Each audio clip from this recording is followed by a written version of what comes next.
Hello guys, magandang araw po sa inyong lahat. Kumusta na po kayo? Pupunta ngayon tayo dito sa kabundukan nila para ipakita kung anong itsura. Akyat po tayo. Dito po naninirahan yung mga Saudi noong unang panahon. Yung bundok na ito, ganito. Lalo-lalo na yung mga Badu, yung mga old Saudi. Diyan po sila naninirahan. Nakikita nyo po yung mga pinagsalasan-salasan na bato na yan. Yan po yung hangganan ng lupa nila. Binakuran nila yan para alam nila kung saan yung hangganan ng kanilang tirahan. Nasa taas po tayo nyan. Nakikita nyo po. Pagod na pagod ako. Di bali, at least na pakita ko po sa inyo itong klase ng paninirahan nila dito. Ganyan po. So punta po tayo dito sa taas at nang makita ninyo itong lugar nila. Nakikita nyo yung mga tipak-tipak na mga bato na yan.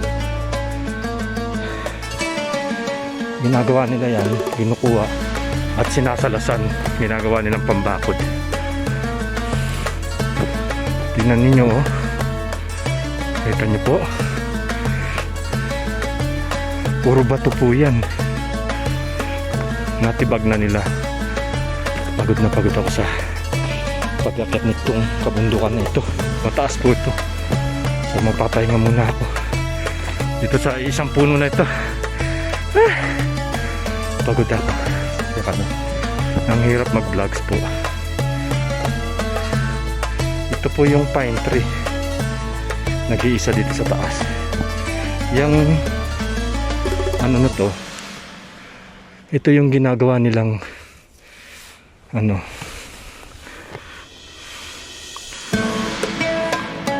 yung pinaka-poste sa kanilang bahay. Kapag marami yan, pinuputol nila at ginagawa nilang poste, mga biga. Yan po. So punta pa po tayo sa taas.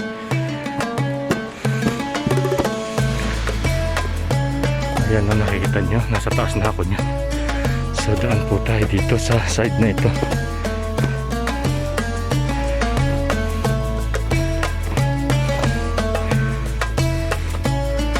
Ayan. Ipapakita ko po sa inyo itong bahay nila, kung saan sila naninirahan. Alam niyo po yung mga Badu kung saan sila maninirahan. Halimbawa, kapag may mga alaga silang mga tupa, mga kambing, nagpapasto sila dyan. At minsan kapag maninirahan sila sa isang lugar, dyan lang sa isang pirmi, at dito na rin sila maninirahan. Tingnan nyo po ito. Yan po yung tirahan nila. Dyan sila mamamalagi ng ilang araw, isang linggo o isang buwan. Yan dyan po. Gaya nito yan. Kikita nyo? Napaka tahimik, nakapatong lang itong bato na ito. Tingnan ninyo, nakatakot. Baka bigla na lang itong bumagsak at hindi na ako makaalis dito. Ayan, may butas siya, parang may tilapayong siya at may bubong. Dyan lang sila at titignan nila yung mga alaga nila na kambing o tupa dyan, o mga camel. Ayan po. So ito naman, sa taas po ako niyan, tanaw na tanaw ninyo yung mga bahay. Makikita nyo po. Ayan po yung bahay nila. At itong ito, sa taas na ito, ayan, pinaka bubong nila.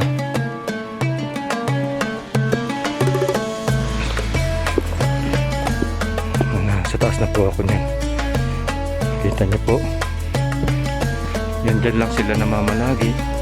May butas. Ano kayang klaseng nakatalagay sa butas na yun? Baka may ahas dito. Ayoko lang pumasok dito at baka puluputin ako ng malaking ahas. May mga ahas po dito yung kakaiba, malalaki at lalo na yung mga mababagsik na ahas. Ayan, nakikita nyo po, nandito po ako sa taas niyan. Diyan po sila nakatira at diyan sila nanirahan itong kabundukan na ito.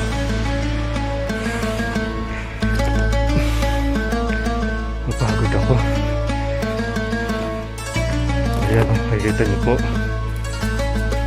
pababa na naman tayo. Ito, kung gusto mo magpahinga dito, ayan, at may kubre na ano dito na bato, yan, pwede ka magpahinga dito. Ang presko, diba? Pahinga muna tayo. Pagod ako sa kakakit ko sa bundok na to para i-vlogs po sa inyo at ipakita. Dito po yan sa kabundukan nila.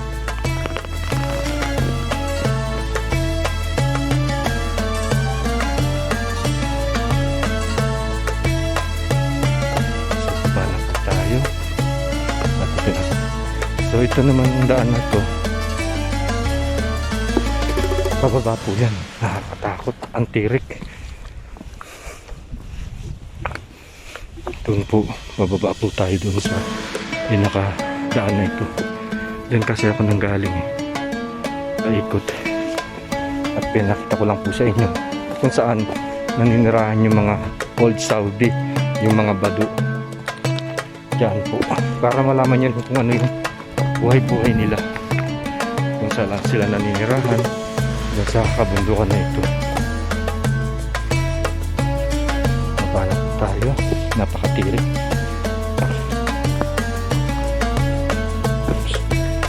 Ayan po.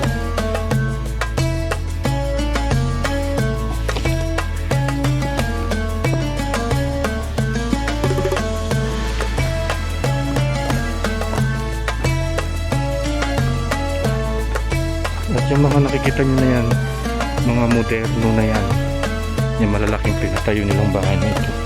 At dyan sila, yan, noong unang panahon, doon sila naninira.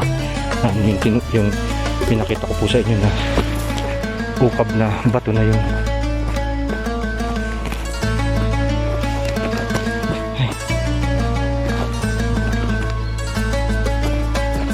ayan po yung lugar na ito. Baba na po tayo. Pagod na pagod ako sa kaka-vlogs. Ipakita po sa inyo itong kabundukan na ito. At dyan po sila naninirahan. May mga ilang mga puno yan, mga tuyo pa. Tingnan nyo itong mga puno nila, oh. May mga tinik. Ayan, baba na po tayo. Ayan. So doon po yung road na pauwi na sa amin. Ginawa ko po itong video na ito at ipinakita sa inyo para malaman ninyo kung ano yung mga pamumuhay ng mga Saudi noong unang panahon.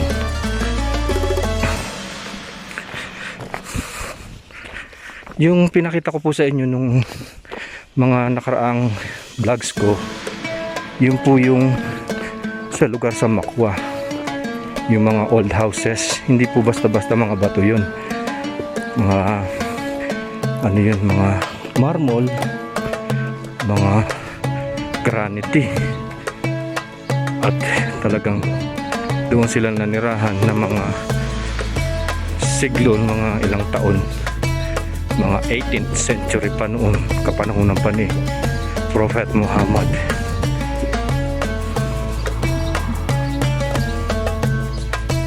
Ngayon nasa 600 years na po yung lugar na yun. At yung lugar na po na yun talagang dinastusan ng mga gobyerno ng Saudi na halaga ng mga 18 real million, 18 million real para matatag yun. Yung iba doon matagal na, at yung iba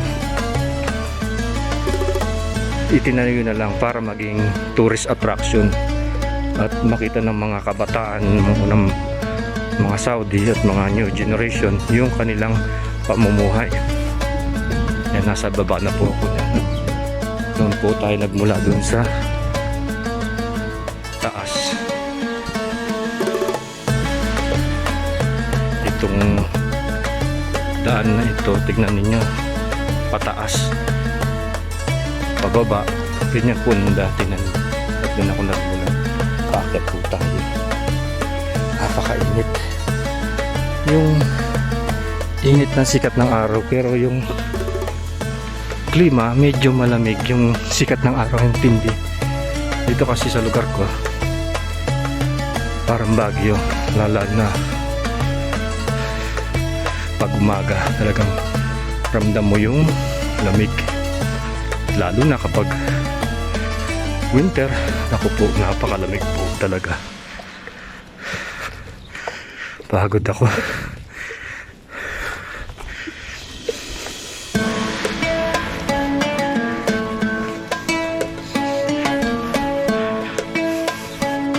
Nandito na po tayo sa taas. Galing ako doon sa ibaba. Paakyat taas, baba ang daan dito. At nakikita nyo yung road doon, yung papunta po sa highway. Yun, kung dadaan ako doon, mapapalayo ako. Kaya dito lang ako dumaan, mas mabilis papunta sa accommodation ko. Pagod na pagod po ako. Ang hirap talagang lumakad ako yan para masilayan itong daan na ito at ipakita sa inyo. Kikita nyo po yung bahay na yon, yung bato, yung inakyatan ko sa bundok na yon, yung mga tipak-tipak yan po, sinasalasan nila yan. Matyaga nilang sinasalasan at itinatayo. Yan, close up natin. Yan po yung bahay ng Saudi noong unang panahon, yung bato na yan. At dito, yan, nakikita nyo yung mga bato-bato na yan na tinipak nila, kagaya nito guys. Ito, diba? Tingnan nyo, diyan sila kumuha ng mga bato na ginagawa nilang bahay. Ayun, kagaya nung bahay na ito. Yan, kung ilang buwan yan o taon bago matapos yung bahay nila na yan. Yan, matagal na yan. Siguro mga sinaunang mga bahay pa yan, mga ninunupa nila. Hindi nila winasak para makita ng mga apu-apuhan nila, yung mga henerasyon na Saudi na meron silang bahay na ganito. Ito, buka yan, kumuha sila ng bato dyan para gawing mga wall o mga bakod, kaya yan.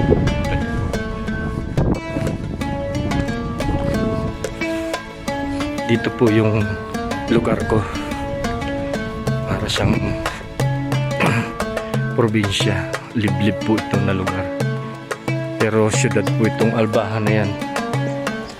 Hindi naman kamukha sa Jeddah, Riyadh at saka sa Dammam. Itong lugar na to, kumbaga itong lugar na to ay liblib po.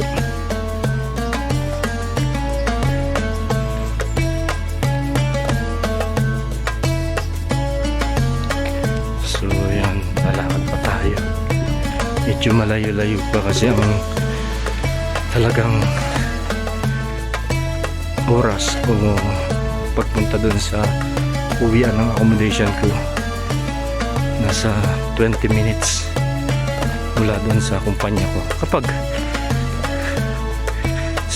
naka-service ka na sasakyan, pero kapag mano-mano na ganyan, napakatagal po, mga 30 minutos bago ka makarating doon sa bahay namin.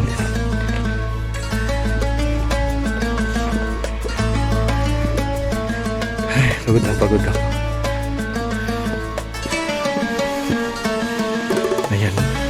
akyat baba na yan.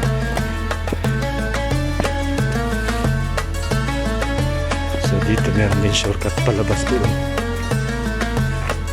Punta tayo doon sa mas mabilis na daan. Ito pababa ito.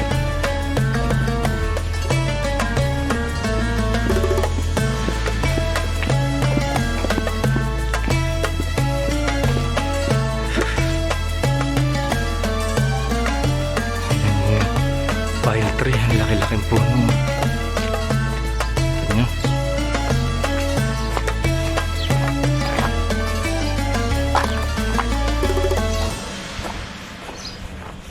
At itong bahay na ito, matagal ng panahon niyan. Kita nyo, halos kinalawang na yung pinto niya. Ayan o. Tignan nyo. Yan po yung bahay ng mga Saudi. Hindi po mga semento yan, mga muds, mga putik. Kita nyo, mga putik po yan na dinikit sa mga bato.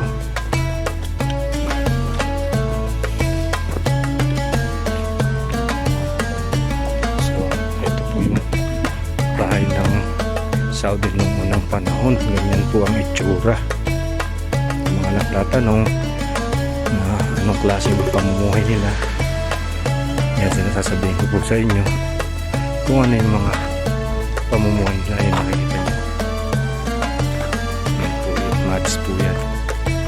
So punta na po tayo. Yung unang panahon, ang pamumuhay ng mga Saudi ay ang pagtatanim, pag-aalaga ng hayop gaya ng camel, mga tupa, kambing, baka.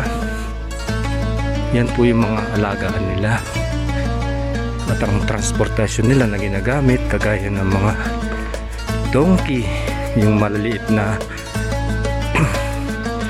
kabayo, yung camel, kung pupunta sila sa Makkah, ilang buwan bago sila makarating, lalo sa ganitong probinsya. At ang kanilang mga gulay, nagtatatanim sila, kagaya ng mga prutas din. Marami pong prutas dito na ma-harvest, mga ubas, mga kahel, mansanas, peach plums, yellow apricot, mga pomegranate. At ang kanilang kinakain ay yung dates na sinasabi nila na yung tamar sa Arabic. Napakasarap po yun at napakasustansya. From A to Z, yun po yung vitamina na makukuha natin kapag kumain ka po nun. Sabay mo ng gatas, mga 5 peraso lang, mabubusog ka na. Yun po yung pagkain ng aming propeta na si Muhammad. At kapag Ramadan o Eid o sa mga okasyon sa pagkain ng kasal, yan po yung inihanda nila, yung tamar o dates.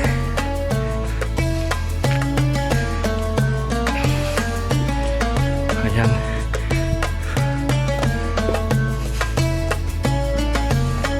Kaya nito, yan, nandito tayo sa punuan ng almond. Ito po ay almond, nakikita niyo po. Kapag pwede na siya, yan o.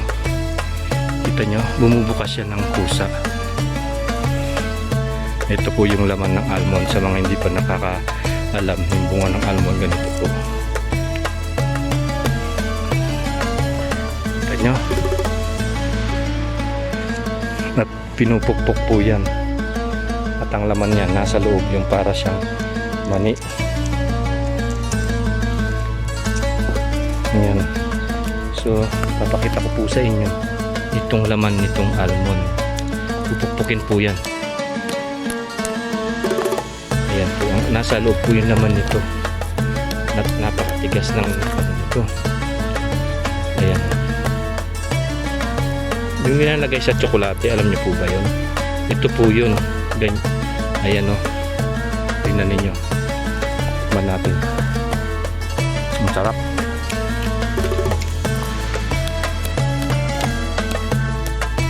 Itong hindi nyo pupukuin, hindi nyo makukuha yung laman at napakahirap kunin. At napakamahal po nito. Pag binili nyo to 4 kilo, nasa 50 real. Ayan po. Ayan. At ganito lang po yung kanyang puno. Ayan o. Matanda na po yan siguro, kahit na 20 taon na itong puno na yan. Matagal ng puno yan. At yung pinakita po sa inyo nung nakaraang araw sa inyo, yan po yan. Kita nyo, ganyan po yung almond. Bumubuka siya na ganito. Ayan o. May mga bunga sa taas at napakadami po. Ayan o, kita nyo po. Diba? Ganyan siya. At kapag pwede na siyang kainin, ayan, bumubuka siya. Ito yung laman niya. Ito na para siyang pili. So pupukupin natin ulit. Ayan siya. Mahirap siyang kunin. Kailangan dahan-dahan ka kasi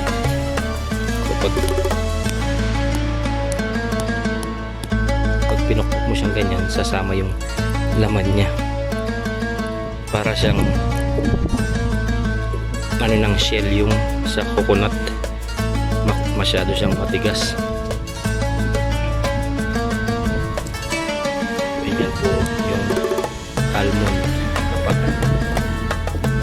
hindi pa siya nababalat. Kasi nang pinangaano siguro dito, kaya maganda yung pag bumibili tayo. Ayan po, kita nyo, hindi ko siya mabuong makuha kasi nga masyado siyang yung shell niya, hindi mo mabubuong makuha. Kailangan dahan-dahan ang pagkuha. Ang tigas. Ayan siya. Ayan. Ito po siya. Sarap, lasang mani. Ayan guys, tapos na po ang vlogs ko. Mahaba na po at sana nag-enjoy po kayo sa aking ipinalabas. Maraming pong salamat at sana huwag niyo pong kalilimutan i-subscribe sa aking YouTube channel, Pobreng Kapampangan, and click the bell button notification para updated po kayo sa mga video na ina-upload ko. God bless po. Enjoy watching po. Pobreng Kapampangan po ulit.